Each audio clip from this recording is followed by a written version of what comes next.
Charlie, Charlie, এটা তো তোমার বাসা না। চার্লি, তুমি যে ভিতরে আসতে চাচ্ছ, জরিনা আর বাবু সহ ভিতরে আসে, বুঝো না? হ্যাঁ চার্লি, তুমি এখান থেকে ক্যাট ফুড খেয়ে চলে যাও। চার্লি, তুমি একটু বাইরে থাকো, জীবনটা অনেক কষ্ট, জীবনটা উপভোগ করো। কিন্তু তোমাকে স্প্রে করে দেবো, বুঝো না? ভ্যাকসিন থেকে 14-15 দিন পরে স্প্রে করতে হয়। এরকম করছো কেন বাবলু? আর তুমি তো বাবলু না, এটা কে? নেসক্যাফে।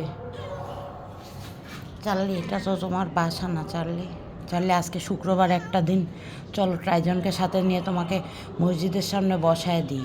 ট্রাইজন গরিব কুকুর, তুমি একটা শুকনা গরিব বিড়াল, যে বলবা একটা চিমকেন দেন খালা, একটা চিমকেন দেন ভাইয়া, আপনাদের সব গুণা মাফ হয়ে যাবে। মানে গুণা মাফ হওয়ার আশায় অনেকে দান করে, বুঝো না? দুষ্টু লোকজন ভালোবেসে কয়জন করে বলো? হ্যাঁ, একটু চুলকে দিই, একটু চুলকে দিই চাললি, নাহলে পরে বলবো আপু একে তো জরিনার 3টে বাচ্চা সব বাড়ি নিয়ে নিলাম, আমাকে নিল না।